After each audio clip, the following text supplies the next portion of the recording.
विद्यार्थी मित्रों, BSc same 3 physics 302 unit 2ના આ લેક્ચર 2માં આપ સૌનું સ્વાગત છે। અને આપણે લેક્ચર 1માં ઇલેક્ટ્રોનિક્સ શું છે, ઇલેક્ટ્રોનિક્સ કોને કહીએ, ઇલેક્ટ્રોનિક ડિવાઇસ વગેરેની ચર્ચા કરી હતી। એમાં આપણે એમ કહ્યું હતું કે ઇલેક્ટ્રોનિક્સ ડિવાઇસીસ જે છે એ અર્ધવાહકોમાંથી બને છે, જેવા કે સિલિકોન, જર્મેનિયમ, અને એમની લાક્ષણિકતા એ પ્રકારની છે કે એમાંથી ડાયોડ, ટ્રાન્ઝિસ્ટર વગેરે, બાયપોલર જંક્શન ટ્રાન્ઝિસ્ટર વગેરે આપણે બનાવીએ છીએ। અને આ બધા જે ઉપકરણો છે, ઇલેક્ટ્રોનિક્સ ઉપકરણો, એ ઓહમના નિયમનું પાલન કરતા નથી, પણ વિદ્યુત ઉપકરણો છે એ ઓહમના નિયમનું પાલન કરે। તો ઓહમના નિયમનું પાલન ન થવાથી ઘણા બધા ઉપયોગો, સ્વિચિંગ છે, ઓસિલેટર છે, એમ્પ્લીફાયર છે વગેરેમાં એનો ઉપયોગ આપણને થાય છે। તો આ જે અર્ધવાહકો છે એમાંથી એની જે પ્રોપર્ટી છે, એની જે રચના આપણે કરીએ છીએ જુદી જુદી, પછી પરિપથો બનાવીએ। તો આપણે ગયા લેક્ચર 1માં એમ કહ્યું કે જે બાયપોલર જંક્શન ટ્રાન્ઝિસ્ટર છે એમાં 3 ટર્મિનલ હોય છે। એમાંથી માનો કે એ મીટરને આપણે કોમન રાખીએ તો કોમન એ મીટર પરિપથ બને, અને એમાંથી જો આપણે એનો એમ્પ્લીફાયર તરીકે ઉપયોગ કરવો હોય તો ઇનપુટમાં સિગ્નલ આપીએ અને એ એમ્પ્લીફાયર કરીને આઉટપુટમાં એની ટ્રુ રેપ્લિકા એટલે કે સાચું પ્રતિબિંબ, જેવું ઇનપુટ વેવફોર્મ છે તેવું જ વેવફોર્મ આપણને આઉટપુટમાં પ્રાપ્ત થાય। તો આ ટ્રાન્ઝિસ્ટર ઉપકરણ છે, એમ્પ્લીફાયર છે, એને બાયસ કરવું પડે, એટલે કે બેટરી જોડવી પડે। તો ઇનપુટ સાઈડમાં એક બેટરી જોડીએ અને આઉટપુટ સાઈડમાં એક બેટરી જોડીએ, આમ 2 બેટરીઓ જોડવી પડે। એમાં જે ઇનપુટ સાઈડે બેટરી જોડીએ કોમન એ મીટર હોય તો બે જ એ મીટર જંક્શનને ઓલવેઝ ફોરવર્ડ બાયસ કરવાનું, અને જે કલેક્ટર એ મીટર જંક્શન છે એને ઓલવેઝ રિવર્સ બાયસ કરવામાં આવે છે, અને એ રીતે એ કામ કરે છે। પરંતુ સાથે આપણે એ પણ જોયું કે જે ટ્રાન્ઝિસ્ટર છે એની આઉટપુટ લાક્ષણિકતા છે એ આપણે જોઈએ તો આઉટપુટ લાક્ષણિકતામાં એક ઓપરેટિંગ પોઈન્ટ આપણે ડિફાઇન કર્યો હતો, અને એ જે આઉટપુટ ઓપરેટિંગ પોઈન્ટ છે એ સ્થિર હોવો જોઈએ, મધ્યમાં, આઉટપુટ કેરેક્ટરિસ્ટિકના મધ્યમાં એ સ્થિર હોવો જોઈએ। જો એ સ્થિર ના થાય તો શું થાય એની ચર્ચા કરવાની છે। એમાં આપણો પ્રશ્ન એ છે આજનો કે ટ્રાન્ઝિસ્ટર એમ્પ્લીફાયરને યોગ્ય બાયસ ન કરવાથી શું થાય, અથવા યોગ્ય બાયસ કરવું કેમ જરૂરી છે, અથવા બીજી રીતે ક્વેશ્ચન એમ પણ પૂછીએ, what is DC bias in transistor circuit? Transistor પરિપથોમાં આ ડીસી બાયસ શું છે? તો એના આ જવાબમાં આપણે એમ કહીએ કે ટ્રાન્ઝિસ્ટરની આઉટપુટ લાક્ષણિકતામાં જે ક્યુ પોઈન્ટને મધ્યમાં સ્થિર કરીએ અથવા સ્થાપિત કરવામાં આવે છે, જ્યાં મધ્યમાં આઉટપુટ લાક્ષણિકતા રેખીય અને તેની બંને બાજુ યોગ્ય એક સરખું સ્પેસિંગ પ્રાપ્ત થાય છે। એટલે આપણે જો ક્યુ પોઈન્ટને મધ્યમાં સ્થાપિત કરીએ તો એ મધ્યથી બંને બાજુ એક સરખું સ્પેસિંગ મળે, જેથી શું થાય, ઇનપુટ વેવફોર્મ સ્પ્રેડ થાય, આઉટપુટમાં જે કલેક્ટર પ્રવાહ મળે એ યોગ્ય રીતે આપણને વેવને એમ્પ્લિફિકેશન કરી આપે। તો જે ઇનપુટ સિગ્નલ છે, જેથી ઇનપુટ સિગ્નલ બેઝ એટલે કે બેઝ કરંટમાં થતો ફેરફાર આઉટપુટ કલેક્ટર કરંટના સમપ્રમાણમાં થાય। અને હવે ઉત્તમ પરિપથમાં અથવા તો બેસ્ટ એમ્પ્લીફાયર જો હોય એમાં એક વખત ક્યુ પોઈન્ટ આપણે સ્થાપિત કરી દીધો હોય તો એ કોઈ પણ કારણસર ઉપર કે નીચે શિફ્ટ થવો ના જોઈએ, ખસવો ના જોઈએ। જો તે સંતૃપ્ત વિસ્તાર તરફ અથવા કટઓફ વિસ્તાર તરફ, આઉટપુટ કેરેક્ટરિસ્ટિકમાં 2 વિસ્તાર છે જ્યાં કલેક્ટર કરંટ મહત્તમ મળે છે, એને આપણે સેચ્યુરેશન રિજિયન કહીએ છીએ, સંતૃપ્ત વિસ્તાર, અને નીચે જ્યાં કરંટ લગભગ શૂન્યવત મળે છે એને આપણે કટ ઓફ વિસ્તાર કહીએ છીએ. તો આ જે મધ્યમાં સ્થાપિત કરેલો ક્યુ પોઈન્ટ એ સેચ્યુરેશન રિજિયન તરફ શિફ્ટ થાય અથવા તો કટ ઓફ રિજિયન તરફ શિફ્ટ થાય તો પછી વેવફોર્મ જે છે ઇનપુટ સિગ્નલનું એ કટ થાય, એટલે યોગ્ય એનું એમ્પ્લિફિકેશન થાય નહીં અને તેના લીધે આઉટપુટ જે સિગ્નલ છે એ ડિસ્ટોર્શનવાળું એટલે કે ખલેલ પહોંચેલું એવું સિગ્નલ આપણને પ્રાપ્ત થાય અને તેથી ટ્રાન્ઝિસ્ટર પરિપથને યોગ્ય બાયસ કરવું જ પડે છે. હવે આ યોગ્ય બાયસ જે કરવું પડે છે તો માનો કે આપણે ક્યુ પોઈન્ટ તો પ્રસ્થાપિત કરી દીધો, પરંતુ આ ક્યુ પોઈન્ટ આપણી ઈચ્છા ન હોય તો પણ એ ખસી શકે છે, એ શિફ્ટ થાય છે. તો કેમ શિફ્ટ થાય?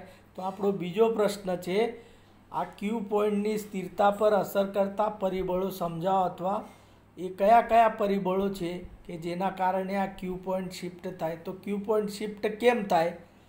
તો જો આઈસી કલેક્ટર પ્રવાહમાં કોઈ કારણસર વધારો થાય અથવા ઘટાડો થાય, વધારો થાય તો એ સેચ્યુરેશન વિસ્તાર તરફ ક્યુ પોઈન્ટ શિફ્ટ થાય અને કલેક્ટર પ્રવાહમાં ઘટાડો થાય, પરિપથના કલેક્ટર પ્રવાહમાં કોઈ કારણસર ઘટાડો થાય તો એ કટ ઓફ રિજિયન તરફ ક્યુ પોઈન્ટ શિફ્ટ થાય અને એવું થાય તો આપણને આઉટપુટ વેવફોર્મ જે છે એ ડિસ્ટોર્ટેડ મળે.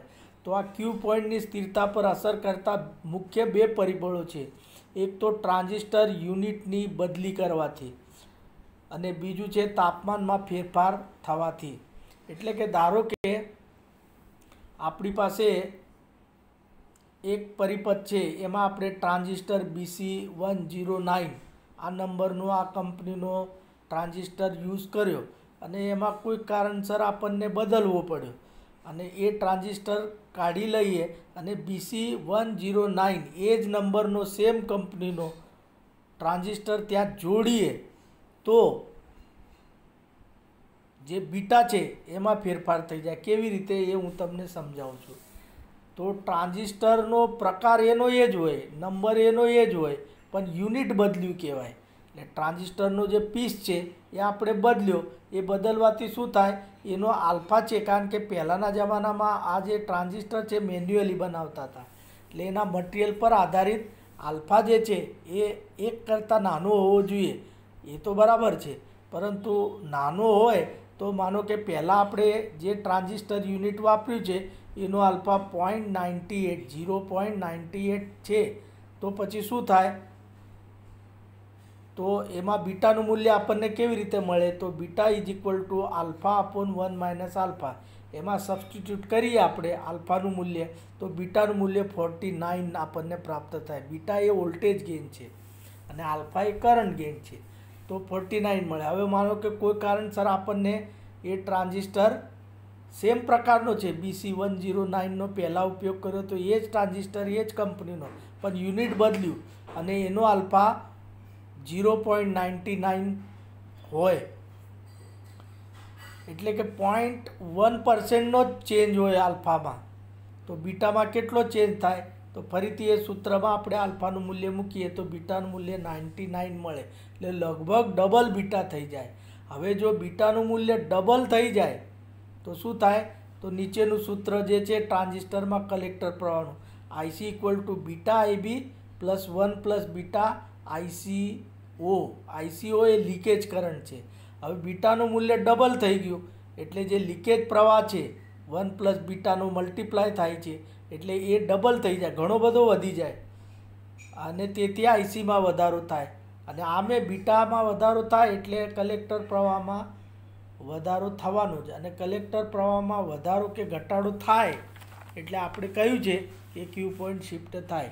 એટલે કે આલ્ફામાં 1%નો ફેરફાર બીટાના મૂલ્યમાં મોટો ફેરફાર કરે છે અને તેથી આ જે આપણે ઉપર સૂત્ર આપ્યું તે મુજબ આઈસીઓ અને આઈસીમાં વધારો થાય છે. તેથી પરિપથમાં ટ્રાન્ઝિસ્ટરની બદલી કરવાથી ક્યુ પોઈન્ટ આઈસીમાં થતા ફેરફાર મુજબ એ શિફ્ટ થાય છે. તો આ એક પરિબળ છે કે જેના કારણે ક્યુ પોઈન્ટ શિફ્ટ થઈ શકે. હવે બીજો પરિબળની ચર્ચા કરીએ તો ટેમ્પરેચરમાં ફેરફાર થાય. એટલે ટ્રાન્ઝિસ્ટર ઇલેક્ટ્રોનિક સર્કિટ છે, તમને ખબર છે ડીસી હોય છે, એમાં બેટરી આપેલી. દાખલા તરીકે આપણું મોબાઈલ છે વગેરે જે ડિવાઇસો છે એ ગરમ થઈ જાય છે, આપણે એનો ઉપયોગ કરતા જઈએ, સર્કિટ ચાલુ હોય એટલે એ ગરમ થાય છે. અથવા તો બહારનું ટેમ્પરેચરમાં કોઈ કારણસર વધારો થઈ જાય તો પણ એ તાપમાનમાં ફેરફાર થઈ જાય. હવે તાપમાનમાં ફેરફાર થાય તો શું થાય, તો ક્યુ પોઈન્ટમાં શિફ્ટિંગમાં મોટો ફેરફાર આપણને પ્રાપ્ત થાય. કેમ, તો રિવર્સ લીકેજ કરંટ આઈસીઓ એનો સંબંધ તાપમાન સાથે છે. એટલે જો તાપમાનમાં 10% ડિગ્રી જેટલો વધારો થાય તો આઈસીઓ ડબલ થઈ જાય, અને આઈસીઓ ડબલ થાય એટલે આઈસી પણ ડબલ થાય, તો મોટો ફેરફાર થાય છે. એટલે કે ટેમ્પરેચરમાં વધારો થાય તો આઈસીઓમાં વધારો થાય, તેથી આઈસી બરાબર beta IB plus 1 plus beta ICO સૂત્ર મુજબ આઈસીમાં પણ વધારો થાય, અને તેથી આઉટપુટ લાક્ષણિકતા ઉપરની દિશામાં શિફ્ટ થાય, અને ઘટાડો થાય તો નીચેની દિશામાં શિફ્ટ થાય. એટલે કે ટેમ્પરેચરમાં કોઈ કારણસર 10 ડિગ્રીનો વધારો થાય તો આઈસીઓ લીકેજ કરંટમાં ડબલ થઈ જાય લીકેજ કરંટ, એ જ રીતે ઘટાડો થાય તો અડધો થઈ જાય લીકેજ કરંટ, અને તેના કારણે આઈસી કલેક્ટર પ્રવાહમાં ફેરફાર થાય. અને જો કલેક્ટર પ્રવાહમાં ફેરફાર થાય તો લાક્ષણિકતા જે છે એમાં જે ક્યુ પોઈન્ટ આપણે એના યામ પ્રસ્થાપિત કર્યા છે, વીસીઈ અને આઈસી, આ બે યામ છે, એમાં આઈસી બદલાઈ ગયું. વીસીઈ કેવી રીતે બદલાય એ આપણે આગળ જોઈશું, પણ આઈસી મુખ્ય બદલાયું એટલે ક્યુ પોઈન્ટ શિફ્ટ થાય. એ હું તમને આગળ કેટલીક લાક્ષણિકતા દોરેલી છે એ પણ હું તમને બતાવીશ. તો આ રીતે આ મુખ્ય બે પરિબળો છે જેના લીધે ક્યુ પોઈન્ટ શિફ્ટિંગ થાય. તો આ જે સ્લાઇડ છે એમાં તમે જુઓ કે ટેમ્પરેચરના કારણે બીટા, અને બીટાના કારણે આઈસીઈઓ અથવા આઈસીઓ, આ એક કોમન એમિટર માટે લીકેજ કરંટને આઈસીઈઓ કહેવાય. તો આ રીતે, અને ટેમ્પરેચર સ્ટેબિલિટી, એટલે ટેમ્પરેચર તો આપણા હાથની વાત નથી, એમાં ફેરફાર થયા જ કરે. તો ક્યુ પોઈન્ટ જે છે એ મધ્યમાં હોવો જોઈએ. તો આ જે આ બાજુ ઇનપુટ સિગ્નલ છે એ ટ્રુ રેપ્લિકા આપણને આઉટપુટમાં પ્રાપ્ત થાય, પરંતુ આ ક્યુ પોઈન્ટ શિફ્ટ થાય ટેમ્પરેચરના કારણે, બીટામાં ફેરફાર થવાના કારણે, અને આઈસીઓમાં ફેરફાર થાય, અને આઈસીમાં ફેરફાર થાય, એના કારણે આપણને શિફ્ટિંગ જોવા મળે. અને એના કારણે જે ટ્રાન્ઝિસ્ટરની સ્ટેબિલિટી છે એ સ્ટેબલ રહેતું નથી. તો આ જે ફિક્સ્ડ બાયસ, દાખલા તરીકે થોડું સમજવા, આપણે બાયસના પ્રકાર આગળ ભણવાના છીએ, પણ આ ફિક્સ બાયસ એક પરિપથ તમને દોરેલો છે, એમાં આરસી એ લોડ અવરોધ છે, અને આ વીબીબી એ વોલ્ટેજ બેટરી સાથે પેલી બે બેટરી યુઝ કરેલી છે, C1 અને C એ કેપેસિટર છે. તો કેપેસિટરનો એમ્પ્લીફાયરમાં ઉપયોગ છે ફ્રીક્વન્સી ફિલ્ટર કરવા, તો સિગ્નલને જેમાં આવતા કમ્પોનન્ટ છે એને એ કરવામાં. તો એસી ઇનપુટ આપણે આપીએ અને આપણે આ કેપેસિટર C જોડ્યો છે એના આગળથી આપણે આઉટપુટ પ્રાપ્ત કરીએ. તો આઈસી કરંટ તમને બતાવેલો છે, કારણ કે આ collector emitter junction reverse bias જોડેલું છે, એટલે આઈસી તમને એરો કરીને બતાવેલો છે. અને બીટા જે છે, આ બીટા કરંટ એ અંદર તરફ જાય ટ્રાન્ઝિસ્ટરમાં, આઈબી આરબી અવરોધના લીધે આ એરો બતાવેલો છે. એ રીતે આઈએ, આ રીતે પરિપથ આપણને પૂર્ણ થાય. હવે આ પરિપથમાં આપણે જે પરિપથ બતાવ્યો છે એને સિમ્પલ રીતે સમજવા, આ બીજી જે તમારી સામે સ્લાઇડ છે એમાં આરબી મેં આ રીતે જોડી દીધું. અહીંયા વીબીબી છે એ આપણને ક્યાંથી પ્રાપ્ત થશે, તો આ છેડો જે છે એ વીસીસી સાથે જોડી દેવાનો. એટલે આ એક બેટરી આ બાજુ હતી, આપણે કુલ બે બેટરી વાપરી આગળના પરિપથમાં, વીબીબી અને વીસીસી. એના બદલે ફક્ત એક જ બેટરી છે. આ વીબીબીનું કામ વીસીસી, એટલે વીબીબીના જે વોલ્ટેજ છે એ વીસીસીમાંથી જ લઈ લેવાના, એટલે એક જ બેટરી. તો આપણને એક તો ડીસી બાયસનો આ ફાયદો થાય કે બે બેટરીના બદલે એક જ બેટરીથી આપણું પરિપથ તૈયાર થઈ જાય. હવે આપણે આ ફોર ડીસી એનાલિસિસ કરવા માગીએ છીએ, તો આપણે પેલા કેપેસિટર ને વગેરે કમ્પોનન્ટ હતા એને થોડીક વાર બાજુ પર મૂકીએ, કારણ કે એની અસર આપણે અત્યારે નથી સ્ટડી કરવાની. આપણે તો ખાલી ફિક્સ્ડ બાયસ કરીએ પરિપથને તો કેવી રીતે લાક્ષણિકતા અથવા તો શું આપણને પ્રાપ્ત થાય છે એની ચર્ચા કરવાની છે. તો નેક્સ્ટમાં તમે જુઓ તો આ પરિપથમાં આઈબીનું મૂલ્ય આપવું હોય તો આ જે 2 પોઈન્ટ છે વીસીઈ વોલ્ટેજ તમને દેખાય છે.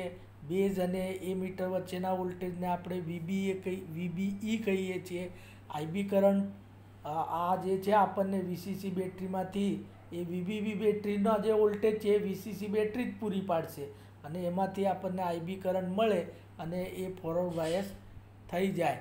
તો આ સૂત્ર મુજબ IB RB is equal to આપણે લખી શકીએ is equal to VBB minus VBE. Right, તમે આ પરિપથમાં જોઈ શકો છો, અથવા તમે એમ લખો વીસીસી ઇઝ ઇક્વલ ટુ. તો આ આઈબી આપણને કેટલો પ્રવાહનું મૂલ્ય આધાર શેના પર રાખશે તો વીબીબી કેટલા વોલ્ટેજ લઈએ છીએ અને વીબીઈ તો ફિક્સ છે સિલિકોન માટે 0.7 વોલ્ટ અને જર્મેનિયમ માટે 0.3 વોલ્ટ. તો આ રીતે અને આરબી તમે સ્વૈચ્છિક છે, બહારથી એક્સટર્નલ જોડવાનું છે. તો કેટલો અવરોધ આપણે બહારથી જોડીએ છીએ 1 કિલો 2 કિલો 500 ઓમ 100 ઓમ 200 ઓમ એના આધાર પર આપણને આઈબી મળે. તો યોગ્ય ફોરવર્ડ બાયસ કરવા માટે જેટલો આઈબી જોઈએ એટલો આપણને આ વીસીસી બેટરીમાંથી જ પ્રાપ્ત થઈ જાય. હવે આ સૂત્ર જે લખ્યું છે આઈબી બરાબર વીબીબી માઇનસ વીબીઈ અપોન આરબી અને તેથી આપણે આઈસી બરાબર લેવો હોય તો બીટા આઈબી આ ટ્રાન્ઝિસ્ટરના સૂત્રો જ છે. અને બીજી બાજુ આઉટપુટ સાઈડમાં આપણે VCC is equal to VCE plus ICRC. VCC is equal to ICRC plus VCE. તો આટલા ટોટલ વોલ્ટેજ થાય. તો એના પરથી આપણે આઈસી પરંતુ આપણે જે આઉટપુટ સાઈડમાં જુઓ તમે તો આ સૂત્ર આપણને પ્રાપ્ત થાય IC is equal to beta IB અને તેથી VCC minus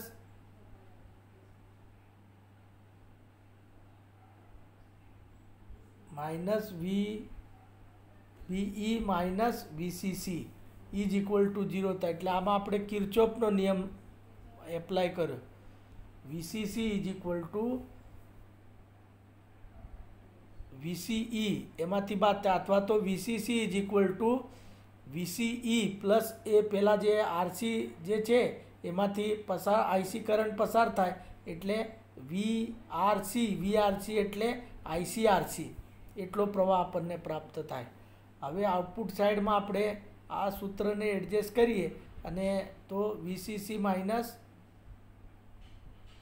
VCE is equal two સૂત્ર કરતાં કરીએ વીસીઈને તો VCC minus IC plus RC આ સૂત્ર પ્રાપ્ત થાય. અને એના પરથી આપણે આ લોડ લાઈન તો જે આઉટપુટ કેરેક્ટરિસ્ટિક છે એમાં લોડ લાઈન આપણને પ્રાપ્ત થાય. તો લોડ લાઈન કોને કહીએ આપણે તો લોડ લાઈન આપણે અહીંયા આઉટપુટ કેરેક્ટરિસ્ટિકમાં ડ્રો કરવી હોય તો VC is equal to VCC minus ICRC. એમાંથી આઈસીને સૂત્રનો કરતાં કરી દઈએ અને આઈસીનું મૂલ્ય આપણે 0 કરી દઈએ તો વીસીસી માઇનસ આરસીના મહત્તમ કરી દઈએ, કરંટ મહત્તમ મળે અને વીસીસીના સંદર્ભમાં વીસીનું મૂલ્ય અત્યંત અલ્પ છે એટલે સિલિકોન માટે 0.7 તો એને નિગ્લેજિબલ કરી દઈએ તો આઈસી બરાબર વીસીસી અપોન આરસી અને આપણને મહત્તમ આઈ મેક્સ મળે. એ આઈ મેક્સ આ તમે ગ્રાફમાં જુઓ તો વીસીસી માઇનસ આરસી પોઈન્ટ મહત્તમ બતાવેલો છે. અને એ જ રીતે જો આપણે કરંટ 0 કરી દઈએ તો VCE is equal to VCC થાય, જે નીચે એક્સ એક્સિસ પર વીસીસીની જગ્યાએ આપણે વીસીઈ લખીએ અને મધ્યમાં ક્યુ પોઈન્ટ છે.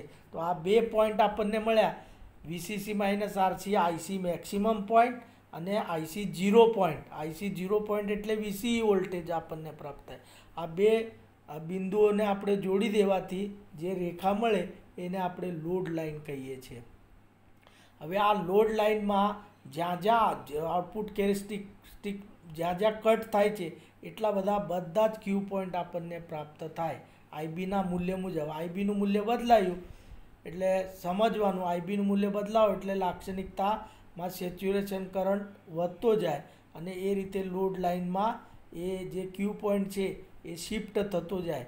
તો જો આઈબીનું મૂલ્ય વધારતા જઈએ આપણે, રાઈટ, તો આરબીનું મૂલ્ય ઘટાડો એટલે આઈબીનું મૂલ્ય વધતું જાય અને એ રીતે આ ક્યુ પોઈન્ટ આ સૂત્ર મુજબ તમે જો આરબીનું મૂલ્ય વધારતા જાઓ એટલે આઈબીનું મૂલ્ય ઘટતું જાય, તો આરબીનું મૂલ્ય ઘટાડતા જાઓ એટલે આઈબીનું મૂલ્ય વધતું જાય અને આઈબીનું મૂલ્ય વધતું જાય એટલે આપણે આ લાક્ષણિકતા છે 1 2 3 4 5 6 7 એ આઈબીનું મૂલ્ય ક્રમશઃ વધારતા જઈએ એટલે આપણને આ ક્યુ પોઈન્ટ ઉપર તરફ શિફ્ટ થાય. તો આ લોડ લાઇનને બહુ મહત્ત્વ છે, રાઈટ.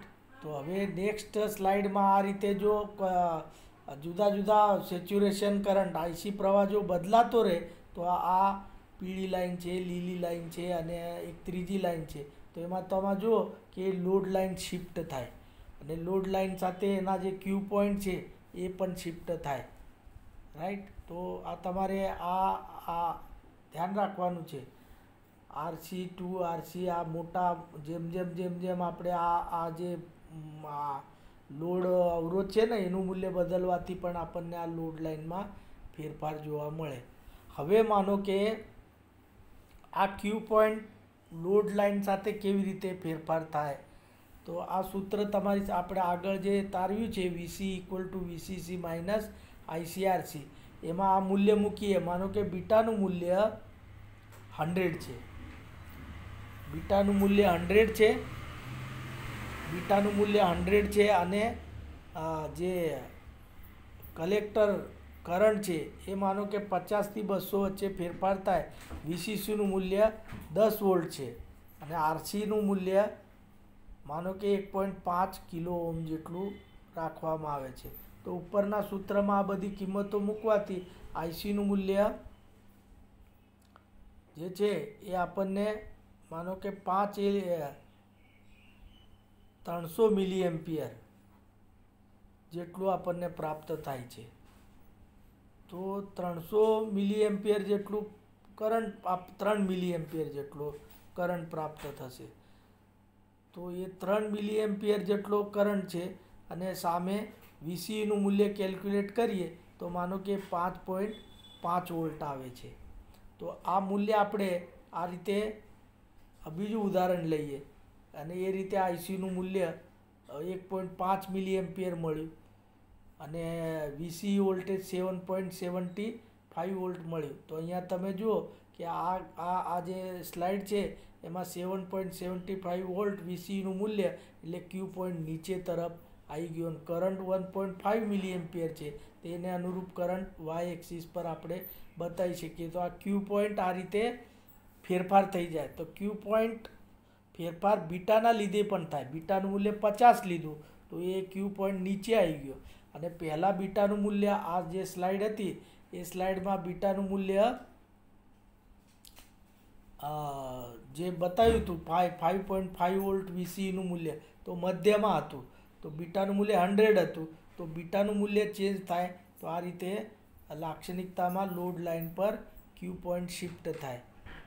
તો હવે જે ક્યુ પોઈન્ટ શિફ્ટ થાય છે એ રીતે આ ઉપરની તરફ કેવી રીતે જાય, નાનો કે બીટાનું મૂલ્ય આપણે બદલી દઈએ અને આઈસીનું મૂલ્ય 6 મિલી એમ્પિયર જેટલું પ્રાપ્ત થાય. તો વીસીનું મૂલ્ય જે છે એ આપણને 1 વોલ્ટ જેટલું મળે. એટલે કે 1 વોલ્ટ એટલે એક્સ એક્સિસ પર 0ની નજીક આવ્યું અને કરંટ મહત્તમ થઈ ગયો 6 મિલી એમ્પિયર એટલે એ ઉપર સેચ્યુરેશન પોઈન્ટ લીલા કલરથી ડોટ બતાવેલો છે એ તમને મેક્સિમમ કરંટ બતાવે છે એટલે ક્યુ પોઈન્ટ સેચ્યુરેશન રિજિયન તરફ ખસી ગયો. આમ જે લોડ લાઇન એસ્ટાબ્લિશ કરી દઈએ એમાં જો બીટામાં અથવા ટેમ્પરેચરમાં ફેરફાર થાય તો આ ક્યુ પોઈન્ટ આપણને ફેરફારવાળો પ્રાપ્ત થાય. તો આ રીતે આ લોડ લાઇનને આપણે તમને સમજણ આપી. હવે આપણે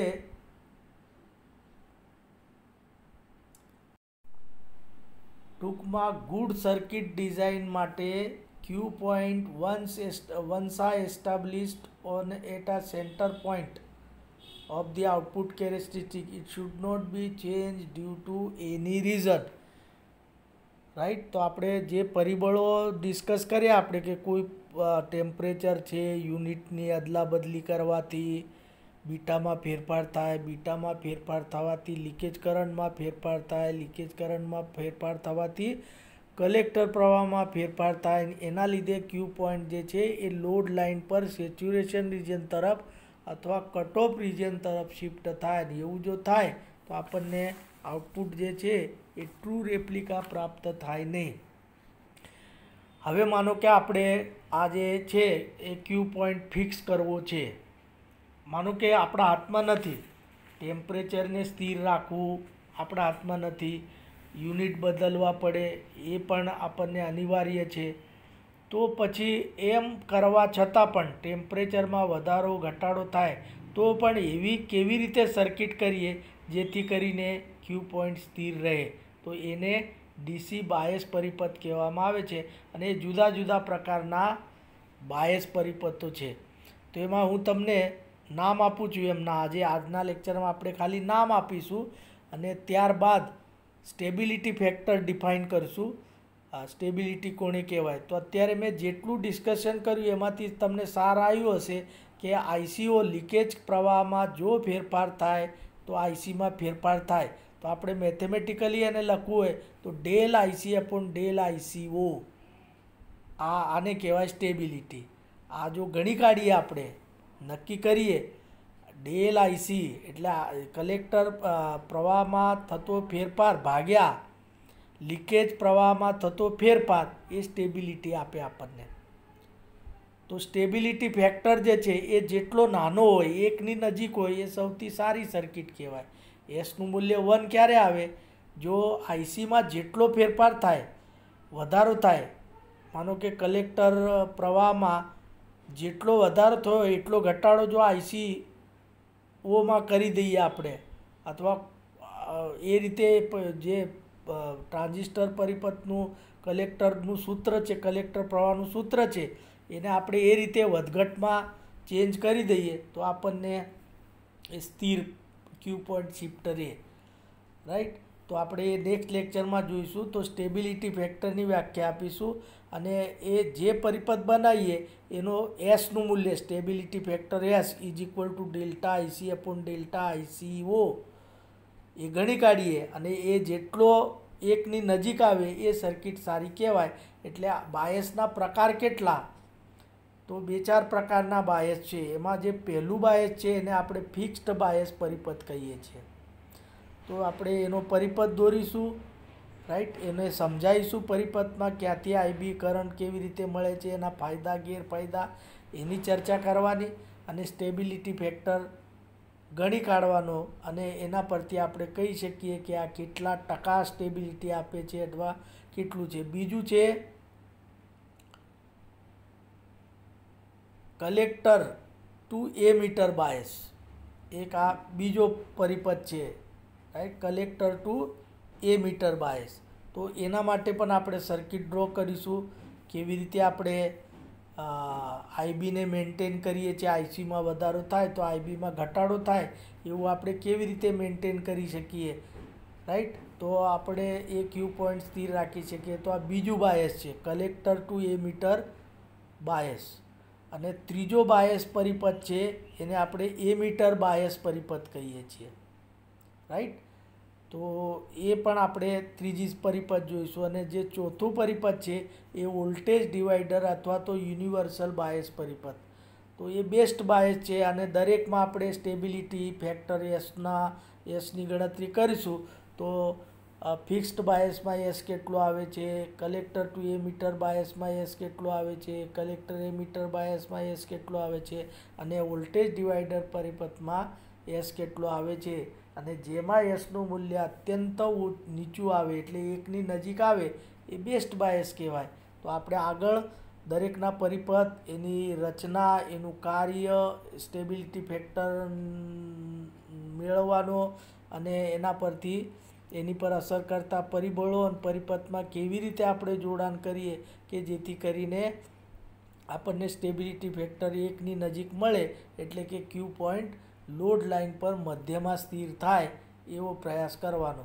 તો 1 બાય 1 આપણે દરેક જે બાયસ પરિપથો છે એની ચર્ચા કરીશું. તો થેન્ક યુ. નેક્સ્ટ લેક્ચરમાં આપણે આગળ વધીશું.